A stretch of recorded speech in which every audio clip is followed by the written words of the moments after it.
Au cœur de la Seconde Guerre mondiale, l'occupation nazie pesait lourdement sur la France, plongeant le pays dans une sombre période de résistance et de lutte pour la liberté. C'est dans ce contexte tendu que la chanteuse et compositrice Anna Marly a créé l'hymne emblématique de la résistance française, le chant des partisans. Anna Marly, née Anna Betulinsky en Russie en 1917, a émigré en France dans sa jeunesse. Animée par une passion pour la musique, elle a rapidement acquis une renommée en tant que chanteuse et compositrice.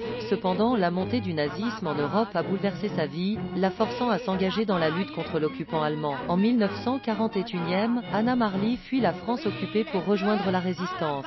Son engagement envers la cause de la liberté a trouvé une expression poignante à travers la création de Le chant des partisans. La chanson, coécrite avec son mari Joseph Kessel et Anna Broder Eugène Lubowitz, est devenue un hymne non officiel de la résistance française. La motivation derrière la création de cette œuvre puissante était de donner de l'espoir et du courage aux résistants. Le chant des partisans était une ode à la détermination et à la lutte acharnée contre l'oppression nazie. Les paroles, poétiques et émotionnelles, décrivaient la vie difficile des partisans qui luttaient dans les montagnes et les forêts pour la libération de leur patrie. La mélodie envoûtante de la chanson a contribué à renforcer le moral des résistants et à inspirer l'esprit de solidarité. La chanson est rapidement devenue un symbole de la résistance, transcendant les frontières pour inspirer d'autres mouvements de lutte contre l'oppression à travers l'Europe occupée. Après la guerre, Anna Marly a continué sa carrière musicale. Mais le chant des partisans est resté un témoignage indélébile de sa contribution exceptionnelle à la lutte contre l'oppression nazie. La chanson demeure un rappel poignant de la force de la musique comme moyen de résister à l'injustice et de réaffirmer les valeurs de liberté et de dignité humaine. Ainsi, la création de Le chant des partisans par Anna Marly n'était pas seulement un acte artistique, mais aussi un acte de résistance, une symphonie de courage qui continue de résonner à travers le temps comme un hommage à ceux qui ont lutté pour la liberté pendant l'occupation.